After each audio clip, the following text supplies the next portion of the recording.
So, okay, so Susan officially start, I think. Okay, so welcome everybody. People are slowly gathering, so I assume that more participants should join us soon. So before I shall officially introduce our guest, I would like to say a few words about the series of lectures we are just about to begin. So as some of you probably know, this is the first lecture that is opening a series of lectures that are going to take place within the project Analytic Philosophy in Visegrad Countries. So the idea behind the project in general was to gather scholars from Hungary, Czech Republic, Slovakia, and Poland to kind of work on popularization of ideas by scholars who are somehow either directly connected with Visegrad country analytic philosophy tradition, or have their origins in that area. So in a way, we kind of share a joint feeling that despite the several very important contributions to analytic philosophy made by scholars such as Starski, Ajdukiewicz, Tichy, for instance, just to use some examples, the recognition of those works are not sufficient nowadays, and I think we'll kind of aim at making those ideas to be more visible for scholars working in analytic philosophy. That was a kind of a general idea behind the project in general. So I'd like to just say that the project, which will embrace workshops, or already embraced one workshop and shall embrace two another workshops, and in addition to that, we shall record podcasts and a series of lectures. So all those enterprises are funded by Visegrad Fund. So we are very thankful for the fund to support our work and the project in general. Okay, so this is just a very brief introduction. I'd like to maybe add just only that if you are interested in joining any of the future events that shall be realized within the project, feel free to contact us. We will be more than happy to share details with you about the lectures, podcasts, and workshops. Okay, so this is just a general introduction, but let us move to the most important part for today. It is my great pleasure to welcome our first speaker during this lecture series, Professor Zoltán Szabó from Yale University. So this is one of those occasions on which I can say that there is no need to introduce the speaker, but nevertheless, I shall do that in a few words.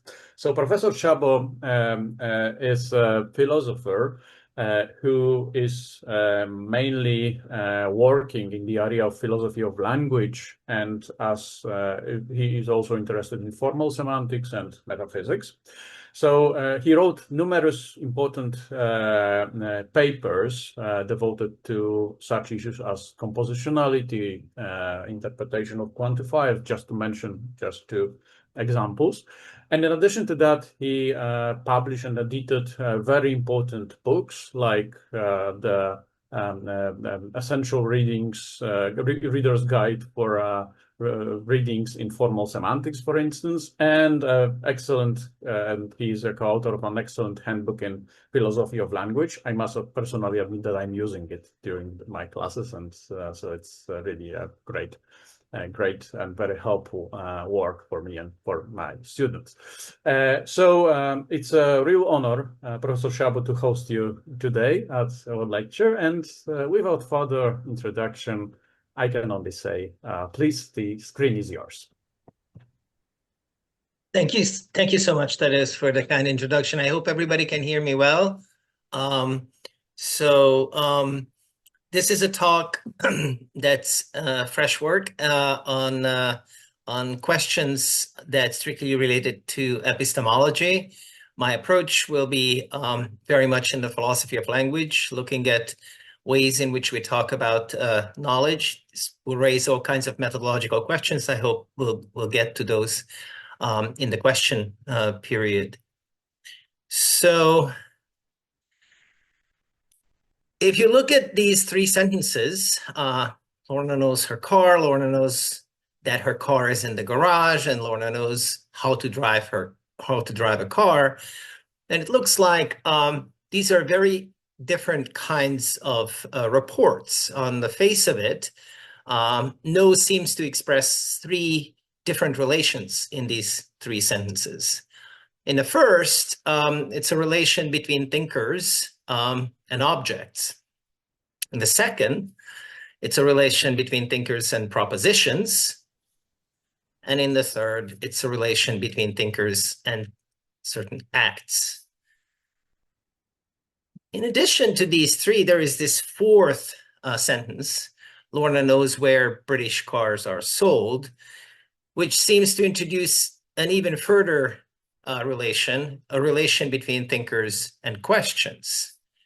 Now, it is generally assumed that this fourth relation is really reducible to the second, because to know Q, or Q would be a question, that's supposed to be nothing more or less than to know a proposition, namely the answer to this question. So Lorna knows where British cars are sold, just in case she knows the answer to the question where British cars are sold.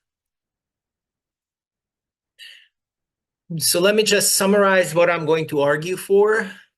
So first, that the claim that in all these sentences is expressed really involves the very same relation, namely an inquisitive relation, a relation between a thinker and the question. I also will claim that contrary to general assumptions, this relation is not reducible to the relation, the propositional knowing relation. And so I will make the case that the knowledge we ascribe in these sentences is uniformly inquisitive. So it's uniformly a relation to a question and not a relation to a proposition or an object or an act. I don't make the stronger claim that no is entirely univocal, that it has the very same meaning in all these occurrences.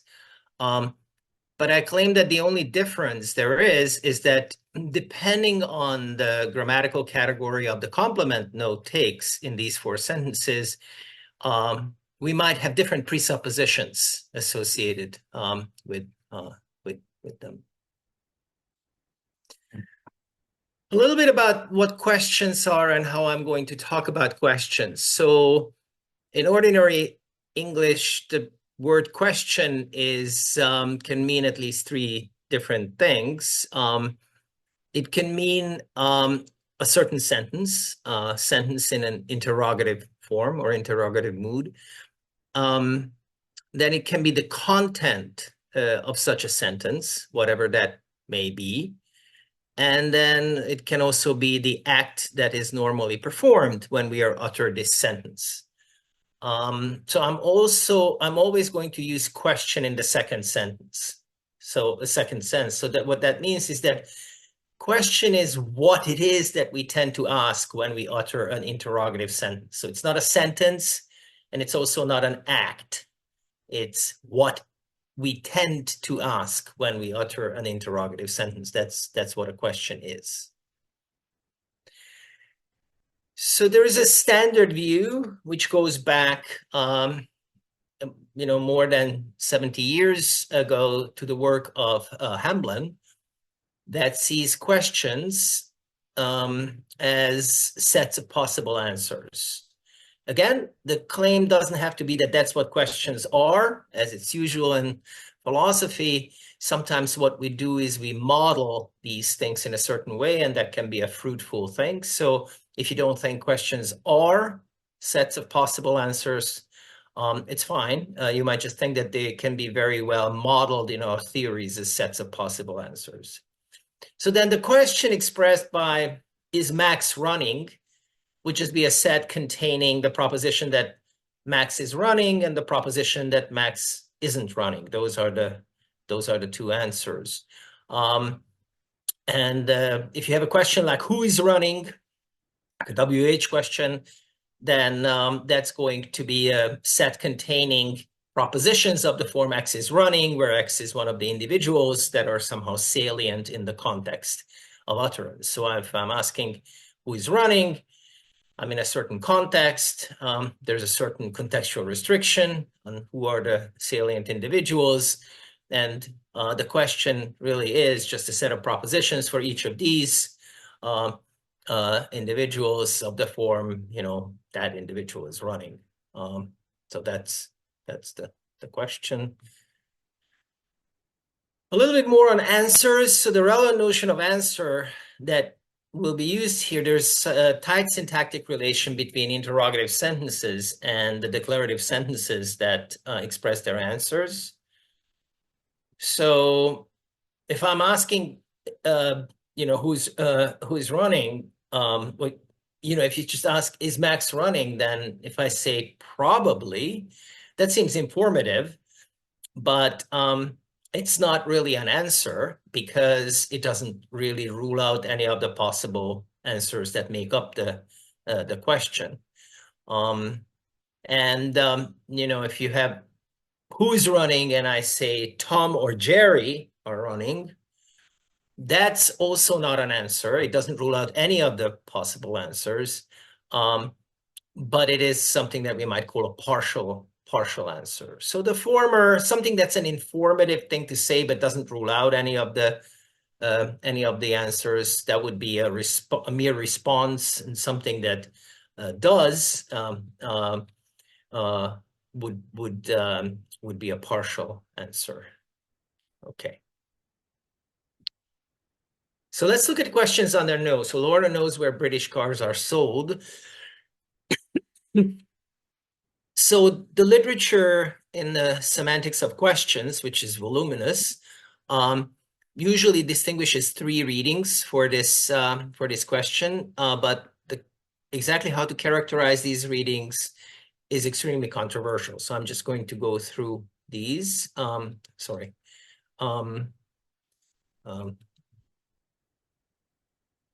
I don't know what happened.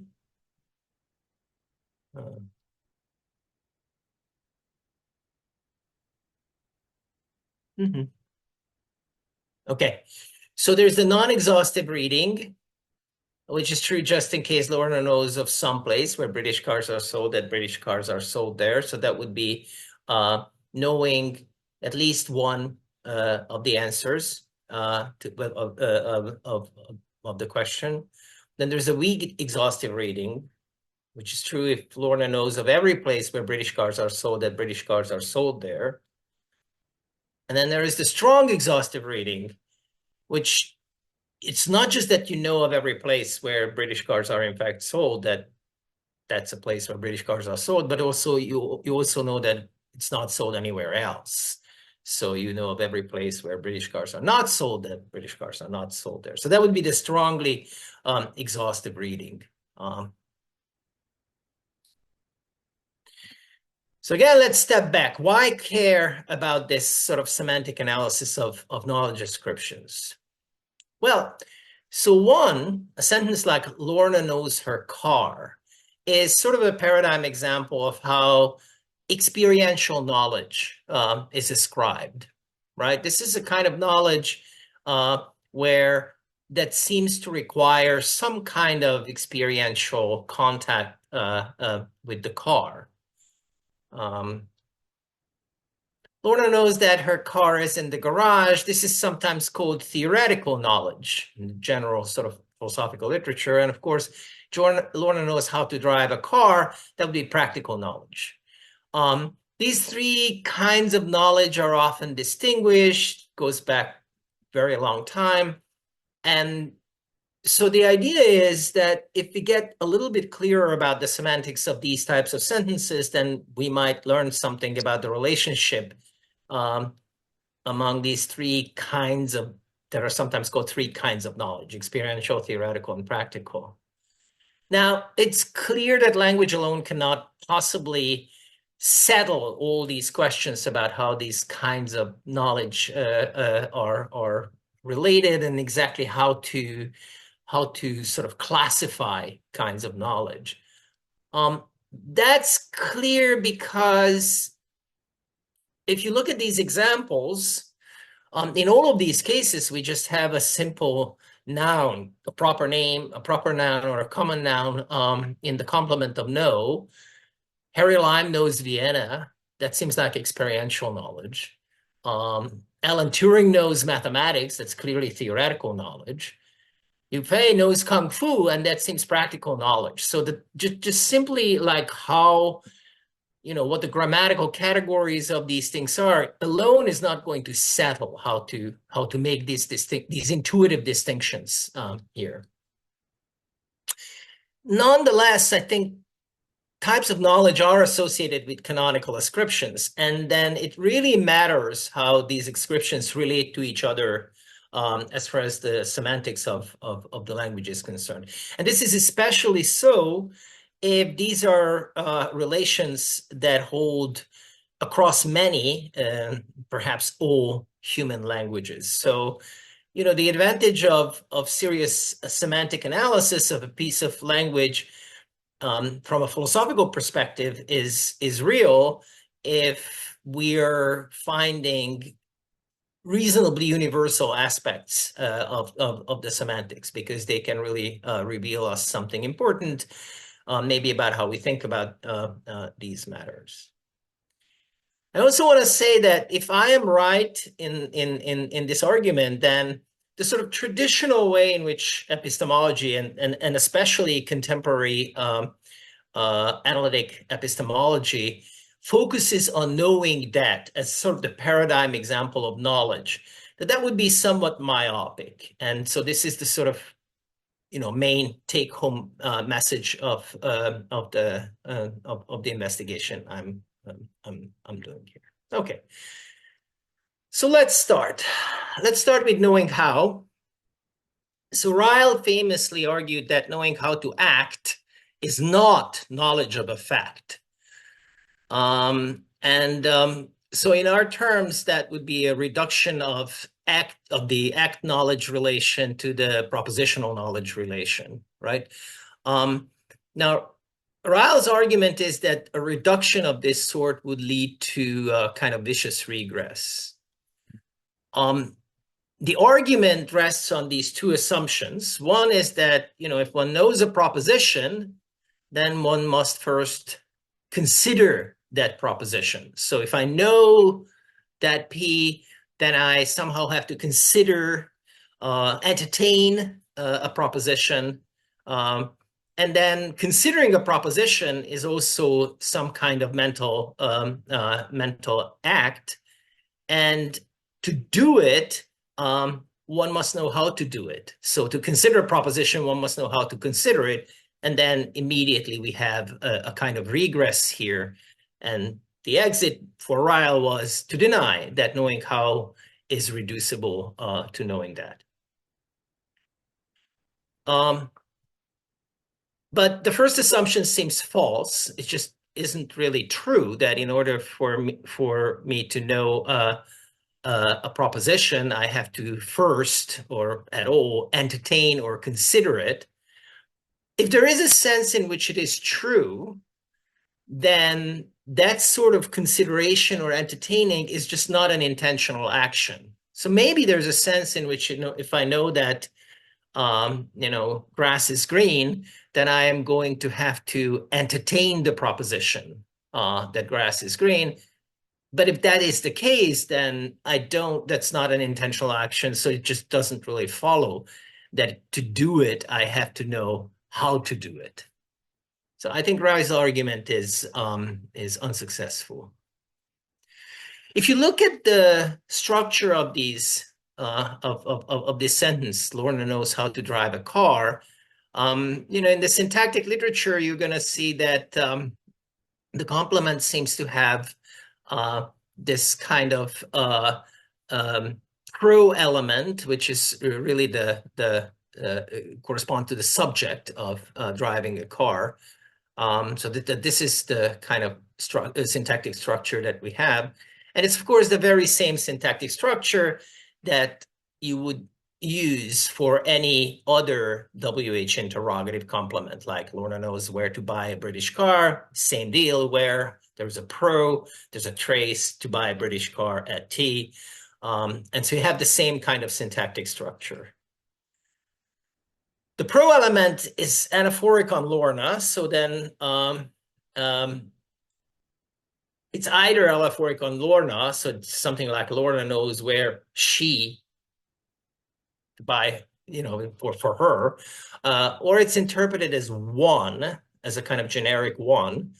And the complement clause includes an unpronounced modal, which in many languages is obligatory, and you have to, Hungarian is one of them, you have to decide whether you're going to say should or can here. So really, we have like 4 different readings for Lorna knows how to drive a car. You know, she knows how she should drive a car, how one should drive a car, how she can drive a car, how one can drive a car. These are 4 possible readings for Lorna knows how to drive a car. Of which the C reading, like Lorna knows how she can drive a car, that seems to be the dominant, the most natural reading. And it's also the philosophically contentious one. So the complement clause here is an interrogative, then the content of this complement clause is a question. So the content of a question of the interrogative, how can Lorna drive a car, is going to be a set of propositions expressed by sentences of the form Lorna can drive a car thus. And the thus is something that refers to a contextually salient way of driving a car. What are the truth conditions here? Well, it's something like what the paraphrase would suggest. So Lorna knows how to drive a car would have the truth would be true if and only if she knows how she can drive a car. Now, there are many ways to drive a car, and arguably, for you to know how to drive a car, you just have to know one of them. You don't really have to know all the different ways of driving a car. So it looks like the relevant reading here is non-exhaustive. So it's something like, this is true just in case Lorna knows some of the true answers to the question of how she can drive a car. Now, consider this sort of situation. Lorna's old. She long forgot how to drive a car. She really no longer has this capacity. She's watching an old footage of herself driving a car. She doesn't even recognize that she's the one in the old footage. She just sees that some woman, younger woman, is driving a car. And then she says to herself, well, that's how I can drive a car. Okay, so this is a scenario that seems to pull apart. Lorna knows how she can drive a car, which seems true, from Lorna knows how to drive a car, which seems false. Now, Stanley and Williamson in their influential paper just say that the reason we have this difference is really twofold. One is that the pro that's present in the logical form of Lorna knows how to drive a car is conventionally associated with a they say mode of presentation, which of course, you know, the paraphrase isn't. So Lorna knows how to drive a car. She must know the answer, but she must present herself in the they say way, which she doesn't do in this television kind of example. And because the clause is untensed, unlike in how she can drive a car, which is tensed, again, the untensed how clauses are conventionally associated with what they call a practical mode of presentation, which is this particular practical mode of presentation stands in a certain kind of connection with action control. And so that is the reason why, of course, these two sentences intuitively are apart, but the logical form is that. That's exactly what they mean, but we have to add that Laura has to think of herself in a they say way and present herself the answer to this question under a practical mode of presentation. And then that's the story. Okay. Let's move to knowledge of things. So this is very, very similar to what Ryle is doing. So Russell distinguishes between knowing things and knowing truth. So in our terms, he rejects that the objectual knowledge relation is reducible to the propositional knowledge relation. And like Ryle, he claims that that refusing to draw this sharp distinction leads to a kind of regress. And his argument also rests on two assumptions. So it's basically, if one knows a proposition, one must know its constituents. That's the first assumption. And then that the ultimate constituents of propositions are things. For Russell, the things are particulars or universals, but they're all things, different kinds of things, but they're things. They're not truths. None of them are truth. Now, if you think propositions have constituents, as Russell and many of his followers certainly did think that, then it might very well be true that the constituents, the ultimate constituents of propositions must be things, like, objects, properties, relations. Those are the things, and the propositions would be some kind of complexes built from these. And maybe it's also true that one cannot know propositions without thinking of their constituents. You must be able to think of the constituents of a proposition if you're going to know the proposition. But I think the main problem here is that thinking of something is not a kind of knowledge. So I must be able to think of Laura if I know the proposition that Laura is a thief. But I don't have to know. That's not a kind of knowledge that's a requirement here. Thinking of an object, de re, it's not a kind of knowledge. There's no reason to think that that's a kind of knowledge. And so I think Russell's argument is also unsuccessful. So that opens up a possibility of maybe we'll have a reduction here. So look at a sentence like 5. Harry Lime knows the capital of Austria. So this is an ambiguous sentence. One of the readings is that, Harry Lime should know that the capital of Austria is Vienna or something like that. That's sort of like sometimes called the concealed question reading, which can be paraphrased as Harry Lime knows what the capital of Austria is, right? You know the capital of Austria. This is very similar. You get these readings with, I know the temperature, or I know the day of the week it is, and things like that. So this is a concealed question reading. And then there is this other reading, this alleged other reading, which requires that Harry Lime should be in some way familiar with Vienna, right? Know his way around, recognize it, has been there, something like that. So this is sometimes called the acquaintance reading, just, in tribute to Russell and Moore. And it can be paraphrased as something like Harry Lime knows Vienna. I know Vienna. Okay. Now, if you have a sentence like Lorna knows her car, it might look like you only get the acquaintance reading, but I don't think that's quite right. I think you can get the concealed question reading there as well. So this is why I'm talking about Lorna. There is this sort of movie, The Italian Job. I like the old version, not the terrible remake. But anyway, what the story there is that there is an elaborate gold heist, and then You know, you have these three people, Lorna, Freddie, and Charlie, and they're supposed to be at a certain point free by getting into these three Mini Coopers, right? And they have their assigned cars. And they know by color and make what their assigned car is, right? So Charlie might ask Lorna, do you know your car? And in this case, Lorna can answer yes, because she knows hers is the white Mini Cooper, right? She doesn't have to be acquainted with the car in any sense of acquaintance whatsoever. Do you know your car? Has a reading, do you know which is your car or what your car is? So this concealed question reading is in general available in these cases. So let's focus on the concealed question reading first. So that can be usually just rendered as, you know, Harry Lamb knows what the capital of Austria is.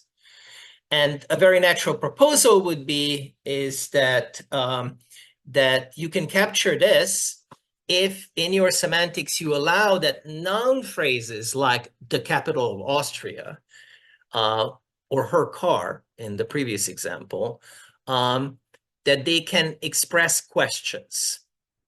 Maybe this is a kind of type shift operation or something like that. So somehow the capital of Austria can express what the capital of Austria is. That's the proposal. This is there in the literature, in the semantics literature, recently by Mario Loney, Floris Rolofsson have defended this in great detail from Amsterdam. Let's look a little bit at the evidence, because it sounds very fanciful that just you know a good old noun phrase can express a question. So let's step back. So we're going to look at evidence here. So we have these copular sentences like the King of England is tall. These are called predicational. The King of England is Charles III. These are called specificational copular sentences. And you can see what the distinction, there's this little test with the tags. So if I say the King of England is tall, then I can say, isn't he? That's good. Isn't it? That's terrible, right? But curiously, this is reversed when you say the King of England is Charles III. Isn't he? Very bad. Isn't it? Very good. So why is this? Well,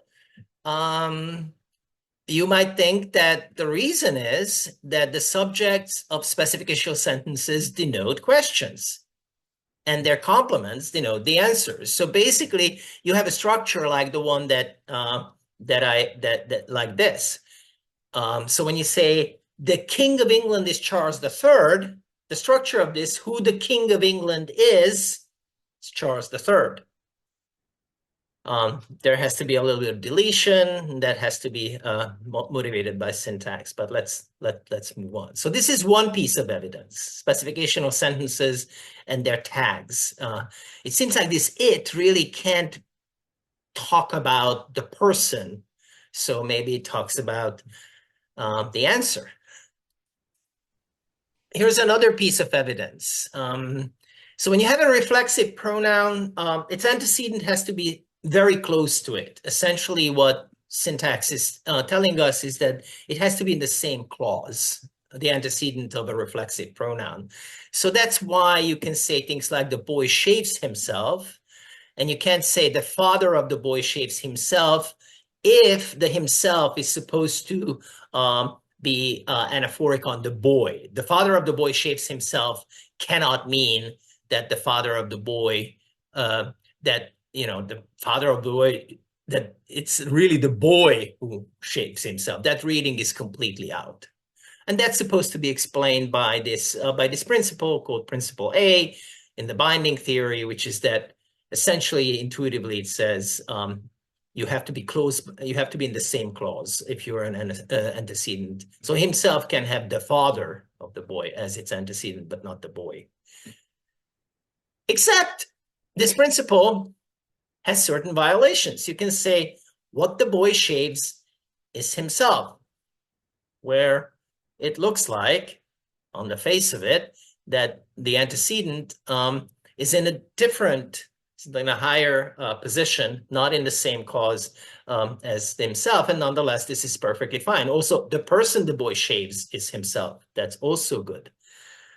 So these seem like they are violations of principle A, unless what the boy shaves is himself has the structure what the boy shaves is himself, in which case you're gonna have the proper antecedent here in the very same clause. It's just deleted. So it's not really, you're not really co-indexing with this. You are co-indexing with this. Also, the person the boy shaves is himself. What the person shaves himself. This he is the proper antecedent of the reflexive, and then it gets deleted. Okay, so these are two pieces of evidence for the otherwise fanciful suggestion that noun phrases can sometimes denote, in specificational sentences in particular, questions. Okay, so what are the truth conditions here? Harry Lime knows the capital of Austria. Harry Lime knows what the capital of Austria is. In this case, this is a question that has exactly one true answer. There's just one city that's the capital of Austria. But in some cases, there are multiple true answers. And then the concealed question reading seems to allow non-exhaustive readings. Here's the Netherlands with two capitals, The Hague and Amsterdam, right? Harry Lime knows the capital of the Netherlands. If that's analyzed as Harry Lime knows what the capital of the Netherlands is, it seems like it's enough for him to know that, say, The Hague is the capital of the Netherlands. Here's a different example. Harry Lime knows a city in Austria. Certainly no need to know all cities of Austria. It's perfectly fine. Harry Lime knows what a city of Austria is, so has a non-exhaustive, Harry Lime knows a non-exhaustive answer to the question, what is a city in Austria? Okay. Let's go to the acquaintance reading. So Harry Lime knows the capital of Austria also has the acquaintance reading, which is like, when it's supposed to be acquainted with Vienna. I think it's almost the same, but it is definitely different from the usual concealed question reading. It is a concealed question, but it's a different question. The question is not what the capital of Austria is, but what the capital of Austria is like. That's what Harry Lime knows in the acquaintance reading. So here the complement of the acquaintance reading also denotes a question. And this analysis has two nice advantages. One, right, it explains these coordination effects. So you can say things like, you don't know me, seems like an acquaintance reading, and what I'm capable of. You don't know me, and what I'm capable of seems fine. It looks like we can coordinate me and what I'm capable of, which is very nicely explained if the me goes really what I am like. Know your car and its blue book value. It's like an imperative. Know your car seems like the acquaintance reading. Know the blue book value. That's just an ordinary concealed question reading, what the blue book value is, right? Bill knows many politicians and how they buy their votes. Again, same thing. This seems like an acquaintance reading, and now here some kind of knowing how, and they can be nicely coordinated. So that's as expected if the acquaintance reading also has a question complement, an interrogative complement. So how to understand this thing? So there is an analysis out there. Philosophers of mind were obviously very interested in how to understand or what the semantics of something like what something is like, knowing what it's like to be a bat, for example. So I really like Daniel Stolger's account of the content and the normal stereotypical use of the phrase what it's like. So on that view, what the capital of Austria is like is a way the capital of Austria affects someone. And in typical context, you know, knowing what, when you say someone knows what something is like, the effect, the relevant effect is experiential. So how the effect of how this thing affects me is experiential, and the affected is going to be the subject to whom the knowledge is ascribed. So Harry Lime knows Vienna, or knows the capital of Austria, in the acquaintance reading would in typical context mean something like Harry Lime had that the capital of Austria has experientially affected Harry Lime. So that's great, because it tells us why in the acquaintance reading this requires that Harry should have had experiences of Vienna. And it also accounts for the fact that the acquaintance reading is gradable, right? So I can say, I know Vienna better than my cousin does, or something like that. This is not usually, this doesn't work with, if you take the ordinary concealed question reading or something like that. And that here is really going to be the effect of what it's like, which is going to be gradable. So that's the story there. Okay. Obvious objections, also going back to Russell's famous thing, which is, so most philosophers tend to buy that knowledge of things and knowledge of truth must really be different. And they often just say, well, you know, in French or German, there really are different words for these, right? Like in German, you have kennen, which seems to be the word we use when we talk about knowledge of things, and there is wissen, which is the word we use when we talk about, you know, knowledge of truth. And when you are looking at an example like 5, right? So in German, if you want to get to the concealed question reading, then you're going to use weiß. Harry Lime weiß die Hauptstadt von Österreich. And then when you want to use the acquaintance reading, then you have to say Harry Lime kennt die Hauptstadt von Österreich. So it looks like, you know, we have clear disambiguation. So we should just accept that no is ambiguous in English. So that's an argument that a lot of people like. I think the argument is weak. And I just think, you know, consider an analogous situation with the English verb go. So suppose you observe that in German, there are these two different verbs, gehen and fahren, you know, going on foot versus going using some kind of vehicle. You know, gehen and fahren are definitely not synonyms. They're different. They have different meanings, different intentions, different extensions, all of that. So you could then use this as an argument that the English word go should be ambiguous between, you know, going on foot versus going using a vehicle. But you're not inclined to say that. You're inclined to say that, well, no, I mean, go just means this thing that's in common between gehen and fahren. And so this is just a general point that just because you find something, you find different lexical items for something in one language and not in another, that's not a particularly strong argument in favor of saying that there must be some kind of ambiguity in the language that that doesn't have distinct lexical items. And so similarly, I would think that this is not a strong argument in favor of positing different relations of knowledge, an objectual one and a propositional one in these cases. Let's get to knowledge of truth. Nora knows that her car is in the garage. No, the verb know is factive. So what that means is that S knows P presupposes P, right?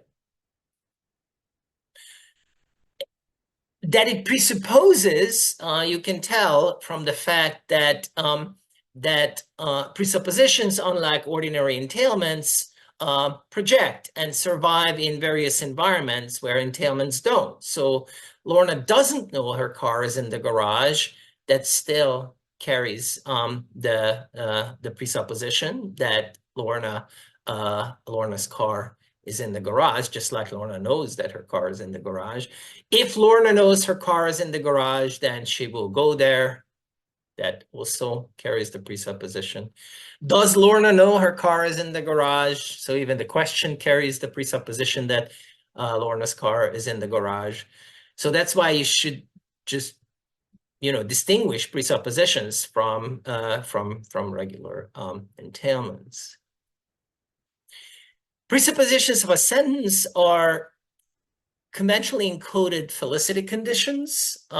So you can say an utterance of a sentence in a context is only felicitous if the presuppositions of the sentence are somehow mutually accepted by the conversational participants. So I can say Lorna knows that her car is in the garage in a context, felicitously, in a context where the information that Lorna's car is in the garage is somehow already accepted.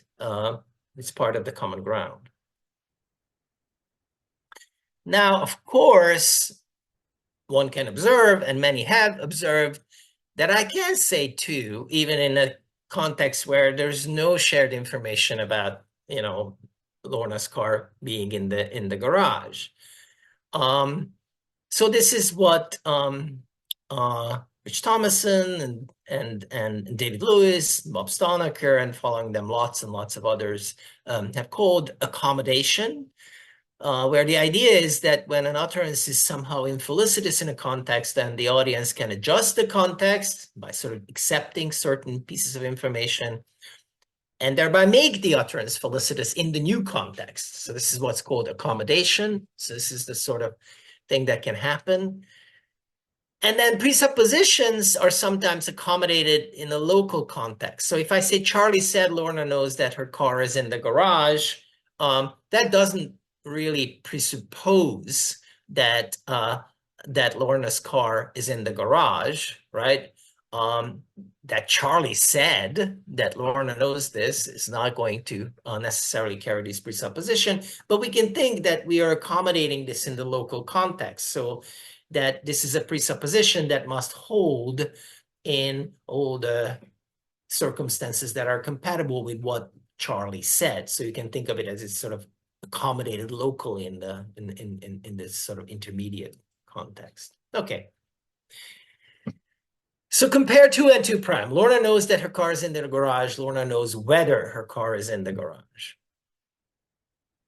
So what I want to suggest is that the contents of a that clause and the corresponding whether clause are the same.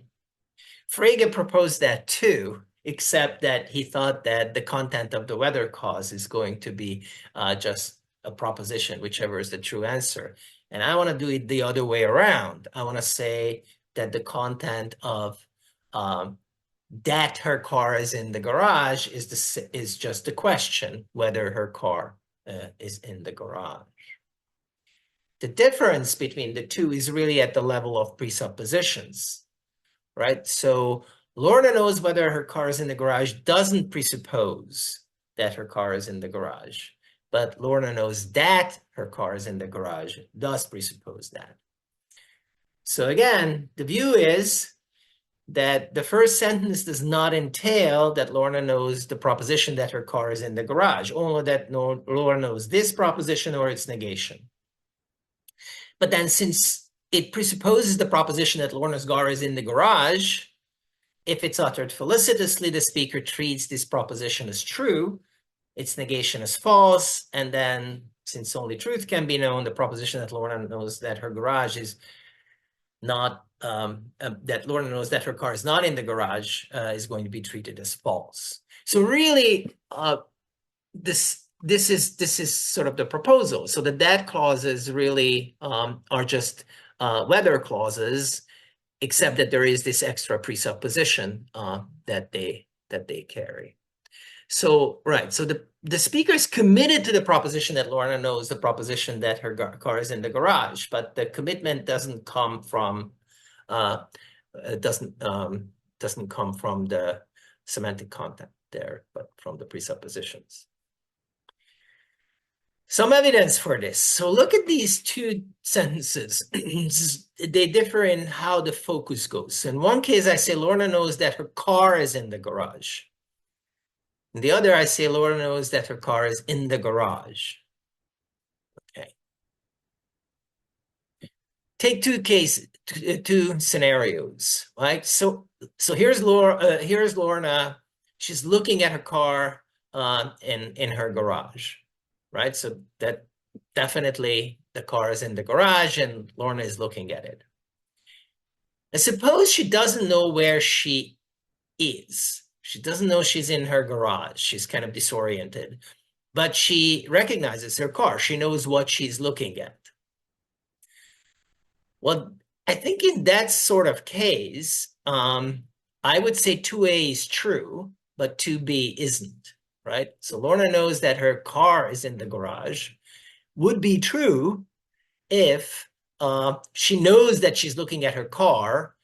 She is, in fact, looking at the car in the garage, but she doesn't have evidence or doesn't really know for whatever reason that she's in the garage or that her car is in the garage. And I think it's the other way around with these. So this just means that no associates with focus. There's a truth conditional effect of where the focus is within the that clause. So in fact, what I want to say is that, what 2A says is really Lorna knows what is in the garage. And these two sentences, Lorna knows what is in the garage and Lorna knows where her car is. They're contextually equivalent if the presupposition that Lorna's car is in the garage is common ground. So if it's common ground that her car is in the garage, then in that context, these two sentences contribute the same information. But of course, they're semantically very, very different. They have very different truth conditions, right? So I want to say that the complements are interpreted here when you have the focus as questions that are constituted by focus alternatives, the focus alternatives there. So if there is no focus, then you have a polar question, and it's just constituted by the complement and its negation. This is exactly this is how, when you don't have a focus, you just say Laura knows that her car is in the garage, then you're going to get the weather semantics for that. Okay. Here's an objection. Freddie says Laura knows that her car is in the garage. Charlie says Laura knows that her car isn't in the garage. On my view, Freddie and Charlie said the same thing, right?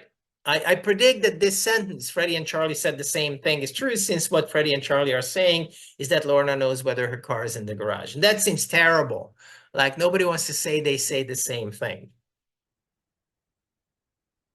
I think it's not so bad. So think about this. Consider this. Freddie says Lorna stopped smoking.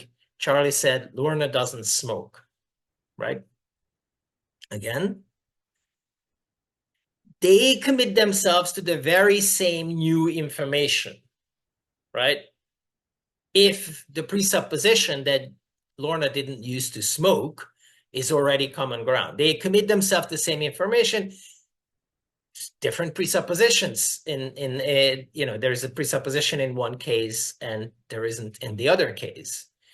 So the moral here is that when we ordinarily say that two people say the same thing, that's sensitive to the presuppositions that they're making. And so, of course, we want to ordinarily say that Freddie and Charlie don't say the same thing, because even though they do commit themselves to the very same new semantic content, there's very different presuppositions in one case, there is a presupposition that Freddie is committed to, and the other case, Charlie isn't. So I think that's my response. Okay, let's pull things together. So I've argued that these three sentences that I started with, they all really express a relation, and this inquisitive relation between a knower and the question. But to assign truth conditions to these sentences, I have relied on principles which reduce S knowing Q to standing in a propositional relation to certain answers to the question. So then it looks like no is reducible to propositional knowledge after all, right? Okay, so here's an example due to B. George that's really famous. So I want to go through these. So suppose you have these two people, Jenna and Rupert, and they both buy Italian newspapers regularly at their neighborhood store. It's called Newstopia. That's where they buy Italian newspapers. There's another store nearby called Paper World, doesn't sell Italian newspapers. Jenna never heard of this other store, believes nothing about it. Rupert knows this store, often walks by, and for some reason falsely believes that that store also sells Italian newspapers. Okay? Now, consider these two knowledge ascriptions. Jenna knows where she can buy an Italian newspaper versus Rupert knows where he can buy an Italian newspaper. I think the intuition is that the first is true. It's just a non-exhaustive reading. You can know where you can buy an Italian newspaper if you know of a place, you know a true answer to the question, and that seems to be the case in Jenna's case. It's also the case in Rupert's case, but the problem is Rupert falsely believes of another place that you can buy Italian newspaper there, and because of that, it seems like the intuition is Rupert doesn't know where he can buy Italian newspapers. So we have a difference here. If your intuitions wobble, you can multiply other places where you cannot buy Italian newspapers. And suppose Rupert believes of each of them that you can.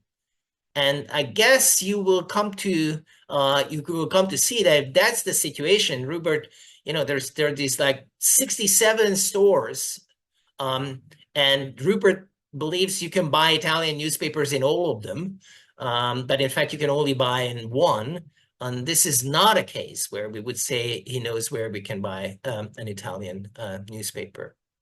So that's interesting because it shows that you have false answer sensitivity. So knowing where seems to be sensitive not just to what you know, but also sensitive to various false beliefs you might have. So that means it will not be reducible to what you know. Jenna and Rupert know the same relevant propositions, right? That's very important. They have the same propositional knowledge.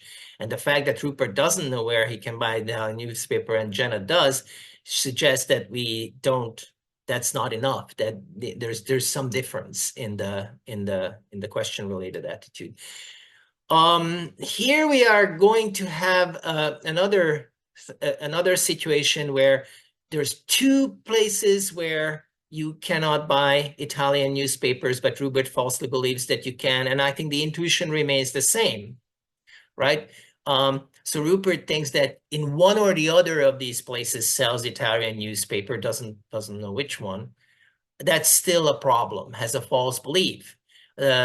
The false belief is not a false answer. It's just a false partial answer. But still, again, you can strengthen this. And even in a case where Rupert just thinks something like probably some store other than Newstopia also sells Italian newspapers, right? That too destroys it. So that's very interesting. So it looks like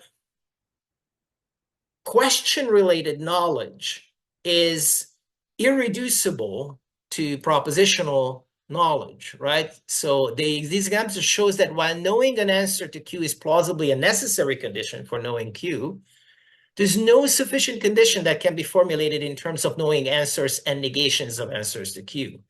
It really matters whether you know Q depends on whether you mistakenly believe some of the false answers, partial answers, or mere responses to Q. Okay. So the question knowledge is not in general reducible to propositional knowledge. Moreover, for the cases that are relevant to us, this is highly important. So consider this. Suppose you live in America and you know how to drive, right? You're like an American, you've never seen a stick. You definitely know how to drive. You have driven various automatic cars, and you travel to Italy. And you're at the rental place, and you're about to rent a car, right? And so at the desk, the clerk asks you, do you know how to drive? It's not a very polite question, but let's suppose they ask you, do you know how to drive? That you believe as an American, falsely, that all cars are automatic, right? Suppose you do believe that, and you answer the question, do you know how to drive? I think that's a false answer. You don't.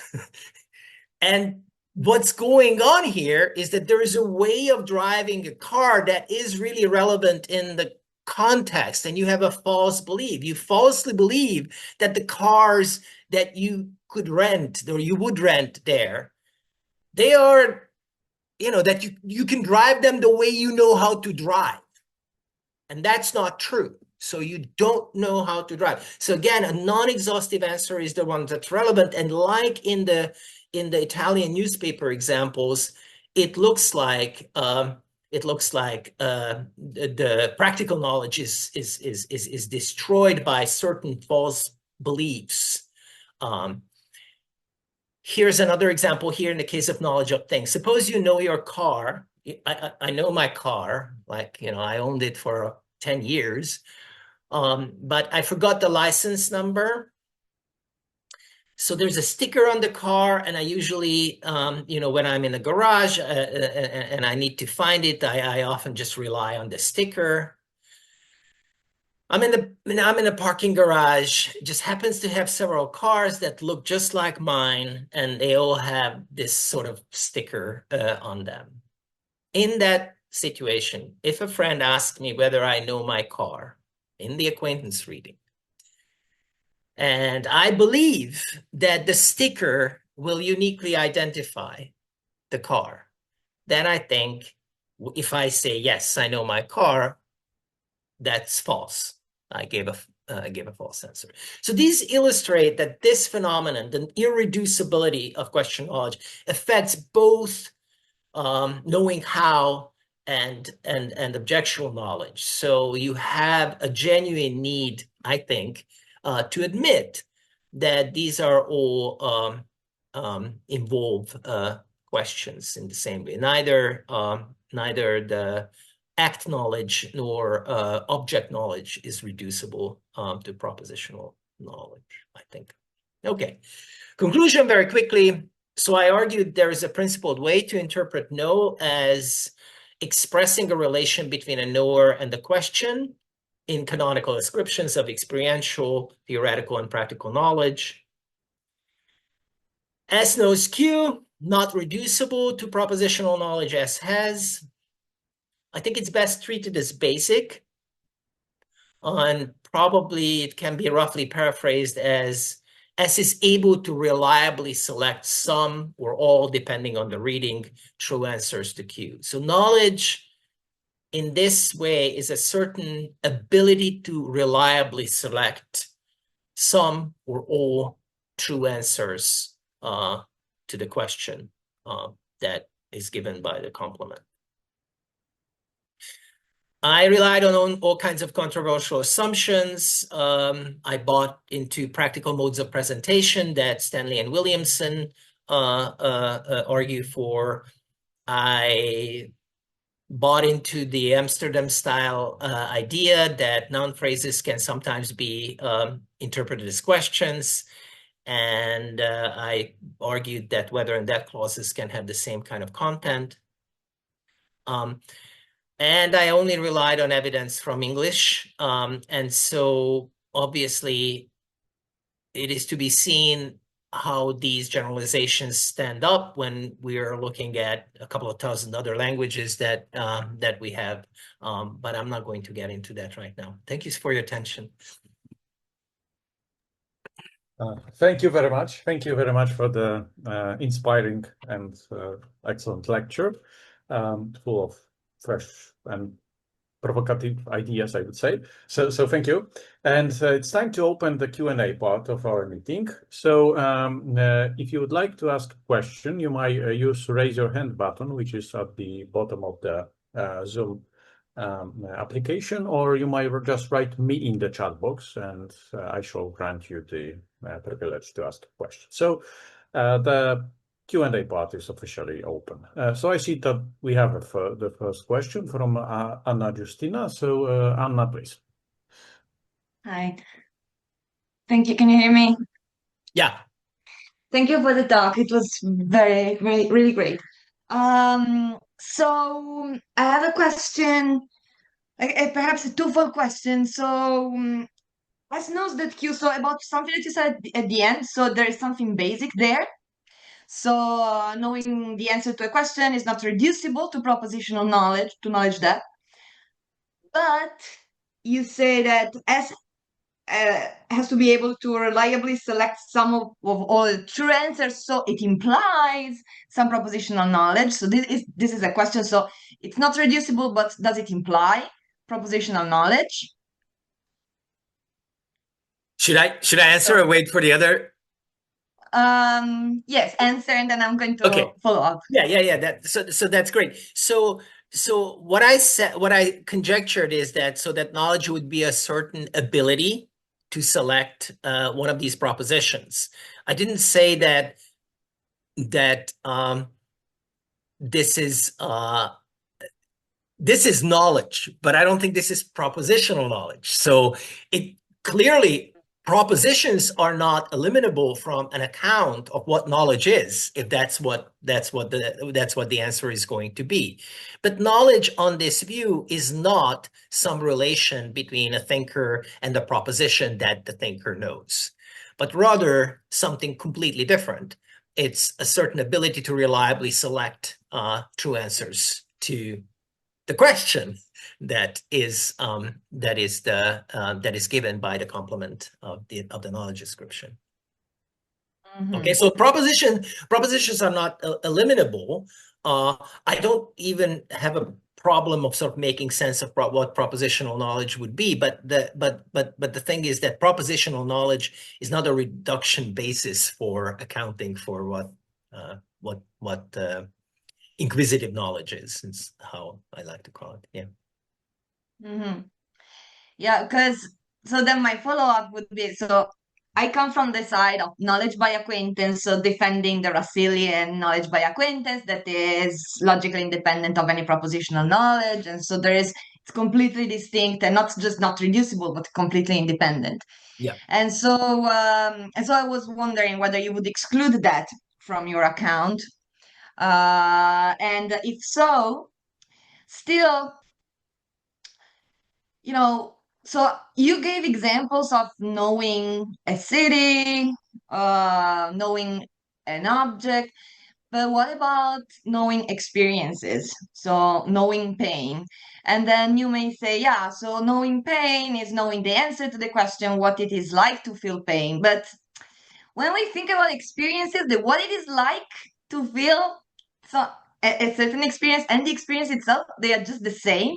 And so it seems that there the answer is just the experience, or like the having of the experience. And so here, it seems that on the basis of the knowledge by acquaintance of the experience, you may be able to formulate an answer, but what is most basic is just knowledge of the experience, and that doesn't reduce to knowledge of the answer to the question what it is like to feel what is it like to feel an experience. It is like this, and then you may describe it, but it's based on knowledge by acquaintance, so it's derivative on knowledge by acquaintance. So I wanted to hear what you think about this, because so this is the connection between our two projects. Thank you. This is excellent. So when I analyze knowing pain in terms of what pain is like, or what it feels like, then in that analysis, there is this sort of really problematic demonstrative. Like the answers to that question are pain is like this. So there is that. So it assumes that somehow we can make sense of this particular demonstration, even to a subjective feeling like that. So this is a place where even if I'm right that this is the right syntactic, this is the right sort of semantic analysis of these ascriptions, they might just miss what's really going on or what we really would like to convey because they posit this way of being able to refer to it and then think these propositions and then reliably select them or something like this. That's sort of problematic. So I think there is always the possibility, this is, especially when it comes to first-person knowledge. You know, Frege also often sort of talked about, you know, there is an inexpressible element here. So it's quite possible, I think, that this demonstration that, you know, feeling pain is like this, where that's supposed to somehow, you know, demonstrate the pain, that we can't really wrap our mind around how these things work. In which case, it might be simpler to posit as a kind of direct relationship, and that's what the knowledge would be. One wonders, though, whether examples like the Italian newspaper example can be brought up in the case of pain. So I ended with, so can the fact that I think pain could feel very different from the way I think it feels, could that undermine my knowledge of pain, knowing what it's like, right?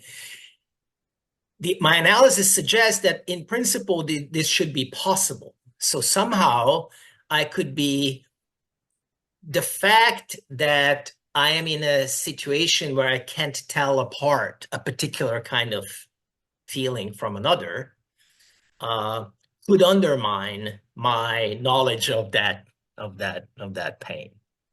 I don't know whether these things are really possible in that case, but my analysis predicts that in principle that they should be possible. And so to the extent that they aren't, that might suggest that that's either the wrong analysis or that the way we talk about pain doesn't really get to the reality of the phenomenon. Does that make sense? Yes. Does that answer your question? Yes. Okay. Thank you. So thank you for the question and for the answer. So the next question is from Valentina. So Valentina, please. Yes, thank you. Thank you very much for the talk. It was super interesting. And my question goes very much in the direction of what Anna was asking, but it applies to maybe a different domain. So you said that questions are sets of possible answers, right? And I was wondering if, and I think you want to say something of this sort, and maybe not all answers are propositions. And so I was thinking perhaps in the case of animal or infant cognition, and for instance, in child cognition, I guess a child can answer the question, which one is your toy, right? Just by pointing at the toy. But we wouldn't ascribe to the child the capacity, the ability to formulate, to be related to a proposition or to formulate a propositional answer, right? So yeah, I was wondering if you have any thoughts about that. So I would be very generous in ascribing knowledge in these cases, and I certainly don't think that the ability to formulate an answer or something like this is really required. I would assume that if the child can reliably point at their toy, then they know that you know, which of those things is their toy. I think that, you know, that's a very strong evidence for ascribing this kind of propositional knowledge, and I'm not sure why we wouldn't do so. I mean, there are various views on what kind of conceptual capacities are required to ascribe to someone a knowledge, but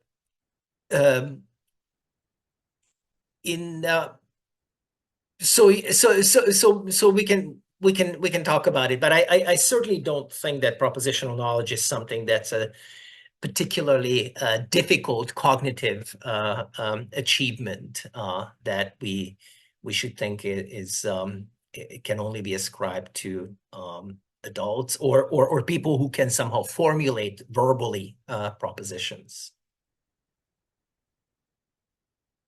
Thank you, Kai. Okay, thank you. And the next question is from Janna. So Janna, please. Thanks a lot. It was really interesting. I'd like to press you a bit on the issue of there being languages in which there are two different names for knowing.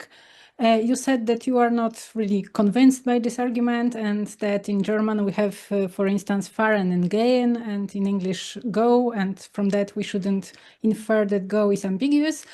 But in that case, we'll have two different ways of moving, let's say, and we have different names for it. In German, in English, we have just one. But if all kinds of knowledge are just expressing the relation between the subject and the question, then it seems that there is only one kind of knowledge. So I was wondering whether you have any explanation why there are such languages as German, French, or Polish, in which we do have those two verbs, and it seems that it is quite systematic. I mean, in all those languages in which there is a difference, it's the same difference, right? If in fact the relation is the same, why do we do that? So that I made the case for all knowledge being a relation between a subject and a question doesn't mean that there are no natural and good ways of subcategorize knowledge. And I would assume that the fact that lots and lots of languages introduce these different words and maybe don't have word for the general category it is a reasonably good evidence that that's a way where a distinction can naturally be drawn. But the question is this a distinction that we are drawing between kinds of knowledge, where knowledge is this one phenomenon, relationship question? So, you know, I can certainly distinguish knowledge, the acquaintance knowledge from other kinds of knowledge, because it's a very peculiar kind of question that is that a subject is related when they know a thing, when they're acquainted with a thing. It's a question that it's a what's it like question. I also would predict that canon and all these words in all these languages will be gradable, and try to explain that they're gradable because the kind of question there introduces gradability and other kinds of questions don't, so then you don't have gradability. So I completely acknowledge that there is an important distinction there that's very natural to draw, and we shouldn't be surprised that lots of languages have words that make this distinction. I'm just arguing that there is a larger category of these things are subcategories. Okay, thanks. Thank you. So the next question is from Tim. Tim, please. Hello, can you hear me? Yes. Good, great, thank you. I want to ask you something about practical knowledge. So if knowing something is an ability to select a true answer, if the question is a question about practical knowledge, could the true answer that you select simply be performing the action? I don't think so. I think having the ability, but it could be that it requires having the ability to perform the action. But knowing how to drive doesn't mean that I'm. It may right that I that I know I know a proposition that tells me that this is a way I can drive a car in this practical mode of presentation, that does mean that I have the capacity. That can be impeded in various ways, temporarily, but I do have the capacity. But I did not identify the ability to select this answer with the ability to perform the actions. And maybe that is a problem. Maybe you think that there is no gap there, that these things should be really just collapsed. Well, I was just thinking that it could be one way of answering the question, not the only way. So in other words, if somebody says, how do you do this? Yeah. Right. And I say, like this. Is that a satisfactory answer? That is satisfactory answer if you give access to the so, you know, very often when somebody asks how do you do this, we don't like verbal answers. We like showing how it's done. That could give a better access to the relevant proposition under the relevant practical mode of presentation. But even that could be unsuccessful. I mean, it's not necessarily that I can show you how to do something. You need to acquire an ability. But again, the question is this a problem that I haven't actually identified a correct answer under the right mode of presentation, or I have, but you still lack something to actually perform, to actually have the capacity to perform the action. And I don't know the answer to that, so I don't know whether there really is a gap there. I suppose my thought is what I was trying to get at, I think, was that maybe, is it conceivable for you that you could know how to do something, but not be able to form any proposition about that, right? You couldn't say how you did it, but you can do it. Yeah, of course, there are typical cases that I can't say, but I don't have to be able to articulate a proposition just to know it. This goes back to the previous question about children and what kind of how demanding it is to have this kind of psychological state. I don't think that articulating knowledge is typically or ever required for having the knowledge. Right. Okay. There might be certain cases, like very abstract mathematical knowledge. It seems like I don't see how anybody could have it without having a way of articulating it. But the sort of typical low-level cases, both in the practical and the theoretical domain, I think are not like that. Okay, great. Thank you. Wonderful. Thank you. I also have some questions, but other people should go first. Milos, please. Thank you very much. Thank you very much for the talk. It was very interesting. I would like to ask if I understand you correctly, you claim that when we relate knowledge to questions, it must imply some or all true answers. But I would like to ask if it may imply also false answers. It seems to be the same as to ask if you consider the truth condition of knowledge to be necessary condition of knowledge. So to articulate what it is to know, to have inquisitive knowledge, we have to talk about false answers as well. But we only have to say that you shouldn't have false beliefs. You shouldn't falsely believe an answer or a partial answer, or even a response. This is what was claimed. So we can't really articulate, I think, in full generality what knowledge requires without talking about false beliefs, but not that you should have them, that you should lack them. right? So this is why that was the contrast between Jenna, who doesn't know anything about all these other answers, and that's great. And then she can know where to buy Italian newspapers. But if you do have relevant false beliefs regarding the other possible answers, that does influence whether you know, and in fact it destroys knowledge.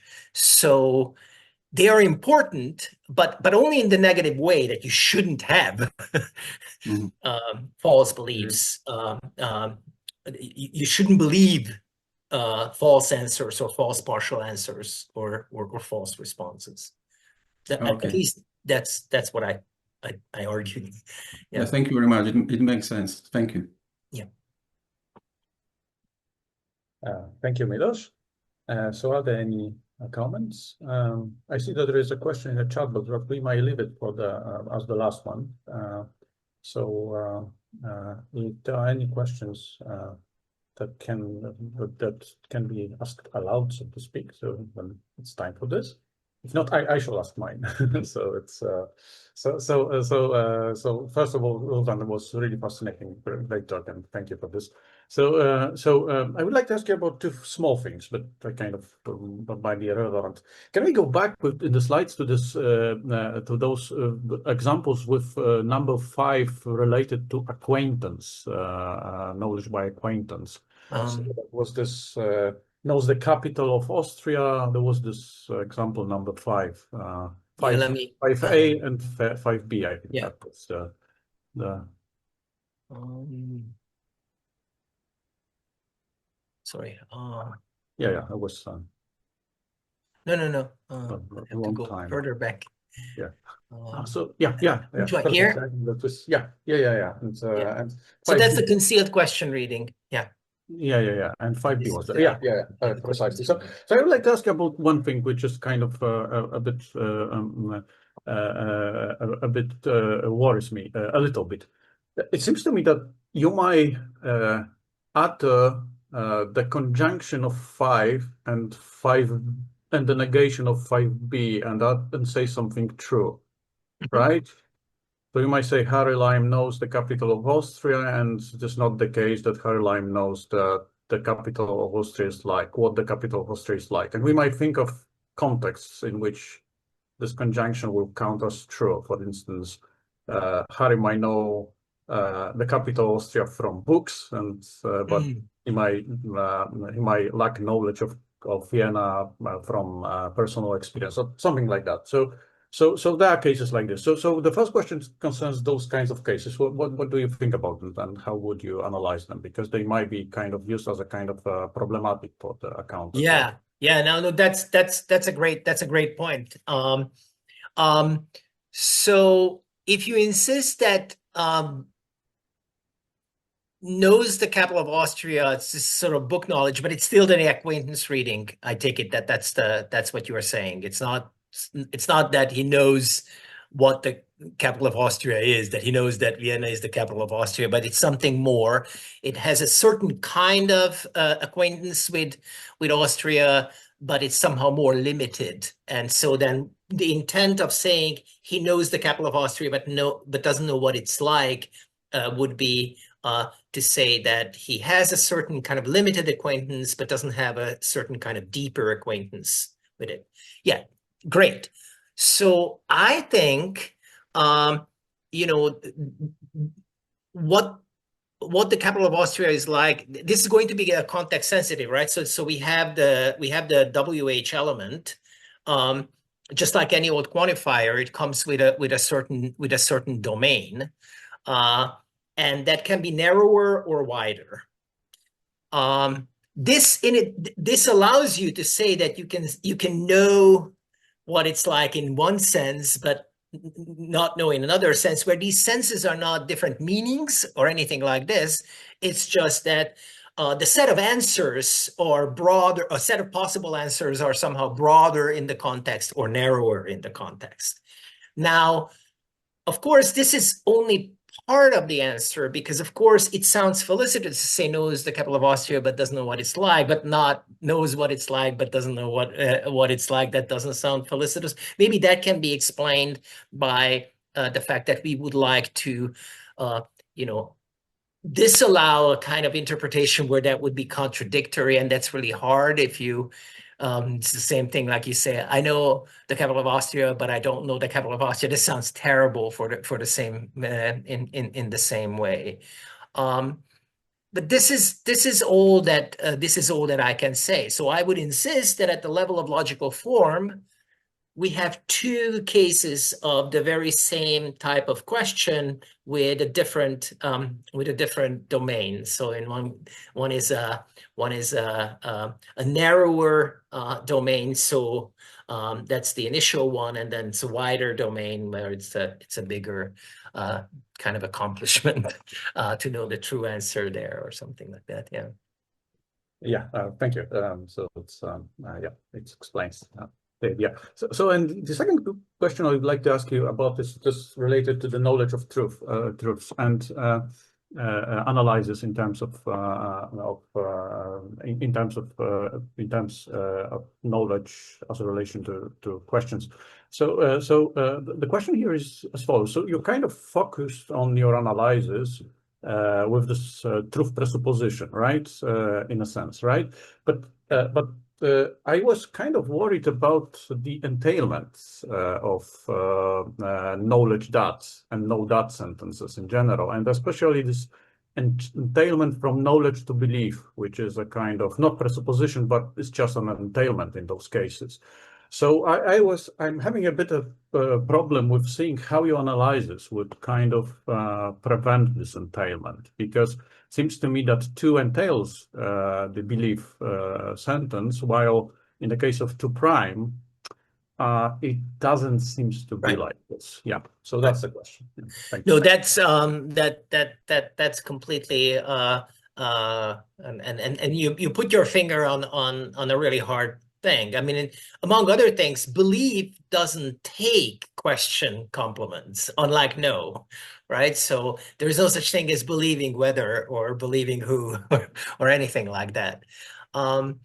So the entailment I can account for by talking about that there is this proposition that is a combination of the presupposition and what the sentence entails, and then that's going to be the one that's going to entail. But this is not entirely elegant in the sense that I do have to deny semantically that knows entails belief. I can account for a kind of connection, but it's more indirect and more roundabout than what entailment would be. And a related problem is the apparent possibility of coordinating these things. Lorna knows, but Fred only believes that the car is in the garage where it looks like the very same thing would have to be the one that one believes and the other knows. Yeah, there also I'm going to have to, introduce extra machinery that generates something that's that is going to be a proposition from the question. Thank you. That is definitely one of the things that is still missing from this account that I have to work out. So I just have these preliminary thoughts of how to address them. Yeah. Yeah. So thank you for the answer. So there is a last minute question from Jacopo. So Jacopo, please. Yeah, thank you. I just had a curiosity about the implication of your view that knowledge just is a reliable ability. And I was wondering if we lose the idea that knowledge is a success term. So if you contrast it with, I don't know, robust virtue epistemology, they would say that knowledge is a success, that it's due or grounded in the apt, I mean, in some ability, in some apt exercise of an ability, and that makes sense of the fact that knowledge is a sexist term. While if knowledge just is a reliable ability, and reliable abilities can be defective occasionally, and do we lose this connection with the idea of between knowledge and success? I would think not, because it's a reliable ability to do something specific, and what you do is you select true answers from a bunch of possible answers. So if you reliably select the true ones, that is a kind of success. I would have thought that this account preserves the idea that knowledge is a kind of success, right? It's not any old answers that you are reliably selecting; it's true ones. So I'm still relying on, true propositions. It's just that the success is not that the proposition, right? In a sort of propositional framework, the success would be that the proposition that I believe ends up being a true proposition. In my case, I would say that what the success is that I'm giving a task of selecting from a set of things, and some of the things are true. And my goal is to select the true ones, and I'm successful if I reliably and I have the reliable ability to select the true ones. Then that's knowledge. Does that address the? Yeah, I still feel that maybe we lose some connection, maybe with factivity, because if knowledge just is a reliable ability, and I think that even reliable abilities can be occasionally subject to failure, or can be defective at least sometimes. I think that we would need something stronger to account for this tight, almost conceptual connection between knowledge and factivity, or knowledge and success. But I don't know. I have to think about it more. So what I do have is an entailment. If you know anything, then you do know two propositions. That does follow from my account. Not the other way around. If you know a true proposition, that in itself is not going to be sufficient for all kinds of knowledge. So those were the examples. Like, Rupert knows the relevant true propositions. He knows a true proposition that you can buy an Italian newspaper here. Rupert doesn't know where you can buy Italian newspaper, because in addition to this success of having a true propositional knowledge, he also has relevant false beliefs, which kind of undermine the knowledge. So I do have in one direction, anybody who knows anything on my account knows a true proposition. That itself is going to be analyzed as, knows a question and takes for granted one of the things, so that therefore you're going to get that. But I don't want to eliminate propositional knowledge. I just don't want to reduce everything to propositional knowledge. The way, in particular, I don't want to reduce question knowledge to propositional knowledge. But yeah. Oh, okay. Yeah, I just thought that we had an entailment between knowing anything and having a reliable ability.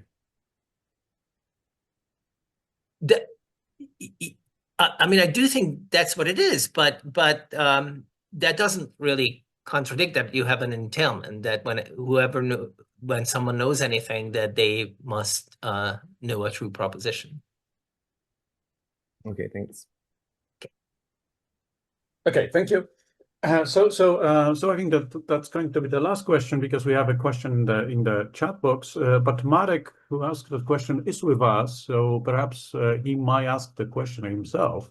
So Marek, if you would like to ask a question aloud, that would be the best option, I would say. Well, thank you. I'll try. Thank you again, even from Brno, for a beautiful lecture. And my question goes like this.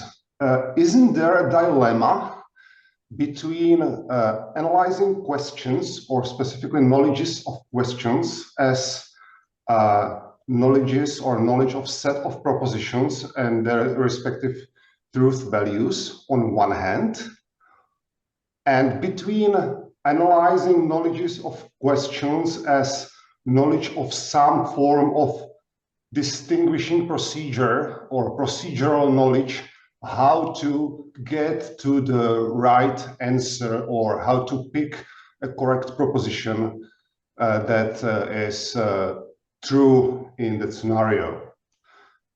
But in the first interpretation, that knowledge of question is in fact knowledge of set of propositions, would be knowledge of questions reducible to the propositional knowledge, with the addition that it's set of propositions, not singular propositions. On the other interpretation, the knowledge of questions would be reducible to knowledge of acts, or that practical knowledge you introduced at the beginning. So is the dilemma wrong, or missed I something, particularly concerning your analysis of questions? That's my question. Thank you. Thank you so much for the question. So that knowledge is a relation between a subject and the question is a set of propositions, leaves open whether that can be further analyzed as, what that really consists in is some pattern of propositional knowledge. I argued that it can't be. So when you know a question, where a question is a set of propositions, what that means is that you know a true answer and you don't have certain beliefs. So this is a different attitude, and you don't have certain beliefs towards some of the other answers.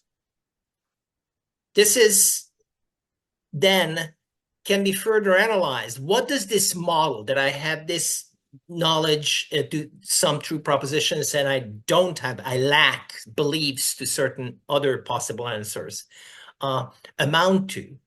And that's where I hypothesize that what this model, I still think that this is model, and ultimately what this models, that I stand in this relation to a true answer and don't stand in this other relation to the false answers, is an ability to select from these propositions a true one reliably.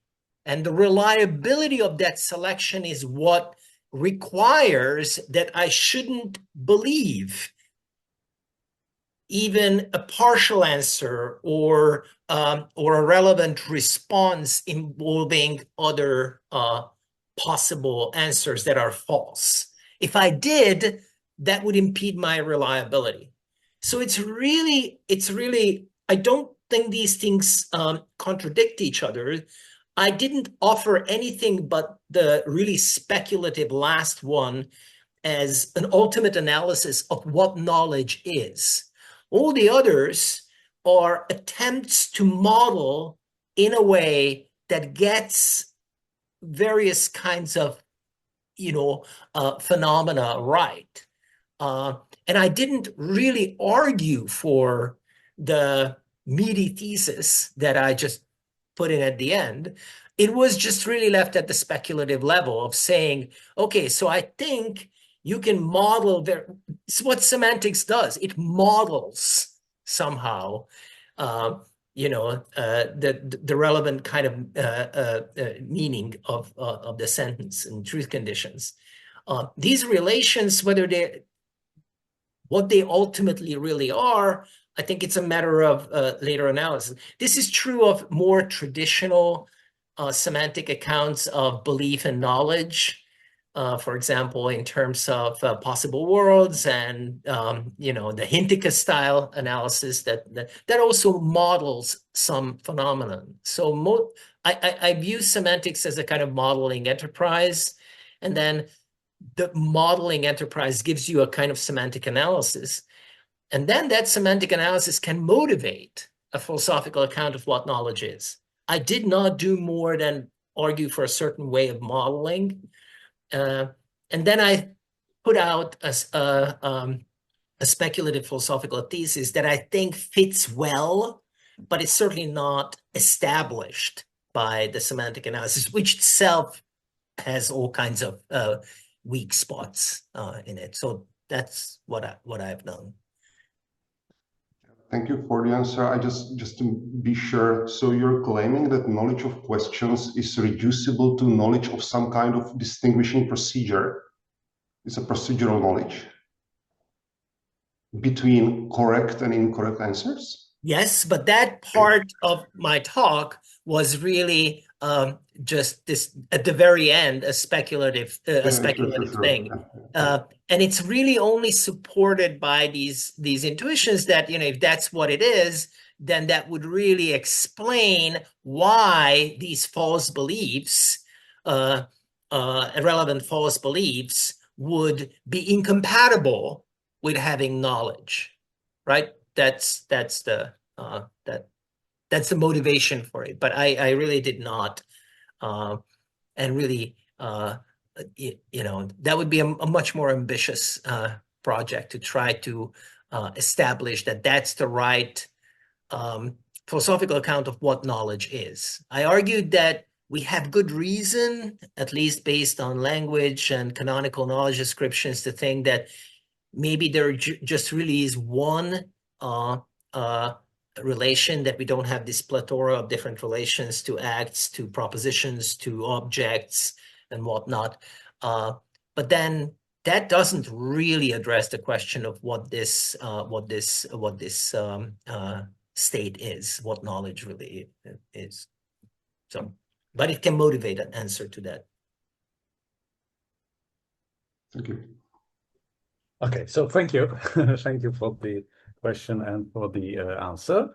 So I officially close the Q&A part now, and I would like to thank our speakers. So thank you, Zoltán, for the fascinating lecture and the patience with answering all our questions. So we are all looking forward to read more about that. I hope that sooner or later we shall be able to read your work on this issue. So thank you again. Thank you. And before I shall close the meeting, I just would like to say two things. So the first thing is that I would like to kind of very briefly announce that within this project, Analytic Philosophy in Visegrad Countries, we are now having an open call for papers for a workshop that is going to take place in Bańska Bystrica in February. This workshop is about philosophy of science mostly, and it's called Visegrad Inspirations in Philosophy of Science. So I shall copy paste the link for you from Phil event, so you might take a look at that. So the call for papers is open. So if you are interested, we are looking forward for submissions. There's going to be the third workshop in September in Warsaw, this time about philosophy of language. So we still plan to workshops. So that's the first thing I wanted to announce. And the other thing is that the lecture has been recorded and it's going to be published. So anyone who is interested and who would like to go back to the issues that were raised today will have an opportunity to take a look at the video. So everybody is obviously kindly invited to join us in the future. So again, I would like to thank Zoltán for the lecture and all the participants for the attendance. And perhaps, I don't know, perhaps Zuzana might announce something regarding the upcoming lectures at the end. So thank you very much. That's all from me, and Zuzana will say something more. Thank you Trish, for chairing this today lecture. And the next lecture will be in fortnight at the same time, and it will be given by Professor Peregrine. And the name of the lecture is Normative Species. He will introduce his ideas from the new book he published recently. So thank you all. Thank you also, Professor Szabó, for your excellent talk, and thank you all for joining us, and have a great evening. Thank you so much again. Bye. Thank you. So that's